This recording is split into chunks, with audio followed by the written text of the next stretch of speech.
Perkenalkan, kami dari kelompok 3 akan membahas mengenai teori neoklasik.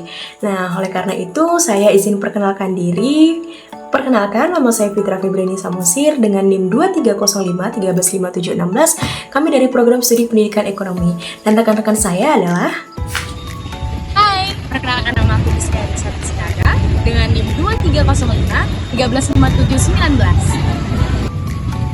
Halo, perkenalkan nama saya Muhammad Rubianto dengan NIM 2305-7313. Hai teman-teman, perkenalkan nama saya Juli Vera Boru Tauruk dengan NIM 2305135717. Halo, perkenalkan nama saya Indra Permana dengan NIM 2305-1106-2.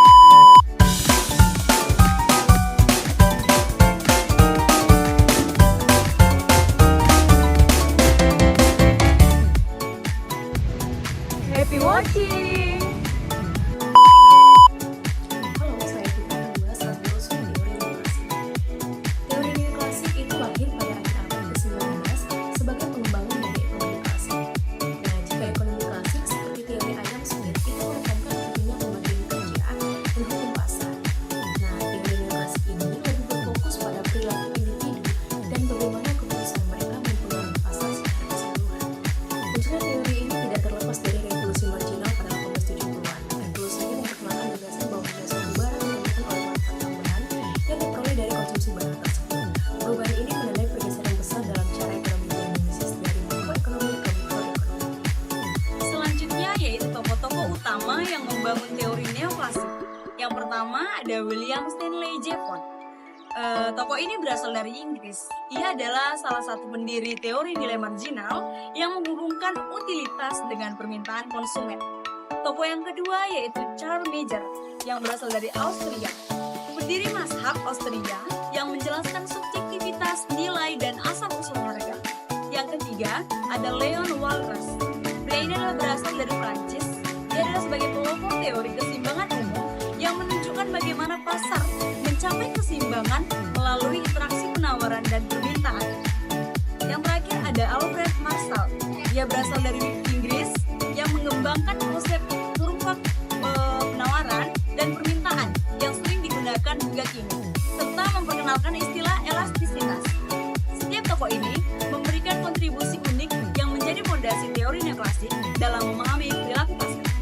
Halo, kembali lagi dengan aku Fitra akan membahas hasil pemikiran dari teori neoklasik.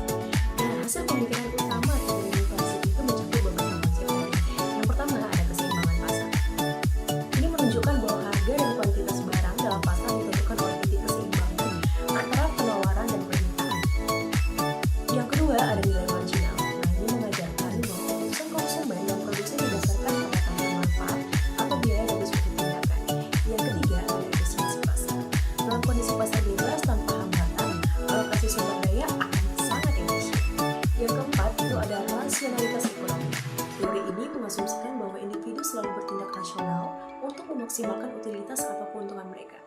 Nah, selain itu, teori neoklasik juga memperkenalkan gagasan penting tentang biaya peluang dan distribusi pendapatan berdasarkan kontribusi produktivitas dari masing-masing faktor produksi tersebut.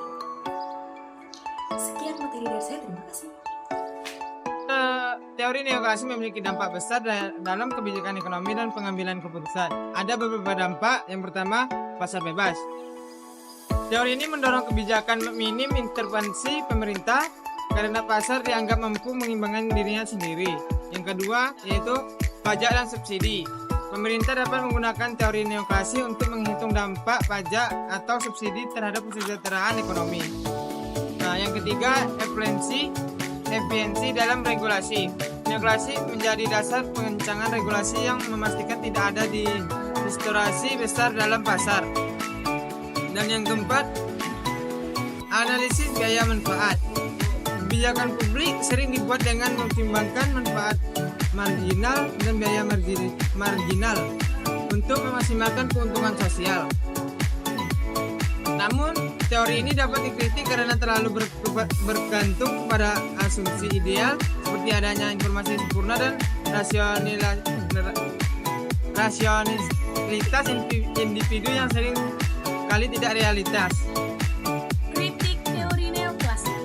Meskipun teori neoklasik sangat berpengaruh, ia juga mendapat kritik. Kritik utamanya adalah yang pertama, asumsi rasionalitas. Tidak semua individu bertindak rasional. Emosi dan informasi terbatas sering mempengaruhi keputusan. Yang kedua, ada ketimpangan ekonomi. Pasar bebas seringkali gagal memperhatikan distribusi kekayaan yang ada. Yang ketiga, lingkungan dan sumber daya. Teori ini kurang memperhatikan dampak jangka panjang terhadap lingkungan. Meskipun ada beberapa kritik, namun teori neoklasik tetap relevan sebagai dasar dalam mempelajari perilaku pasar dan desain kebijakan ekonomi modern.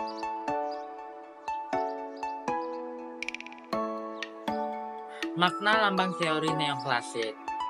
Lambang teori neoklasik biasanya menggunakan grafik penawaran dan permintaan yang menunjukkan keseimbangan pasar. Makna lambang ini adalah peran pentingnya harmoni antara kepentingan produsen dan konsumen, serta keyakinan bahwa pasar memiliki mekanisme alami untuk mencapai stabilitas dan efisiensi.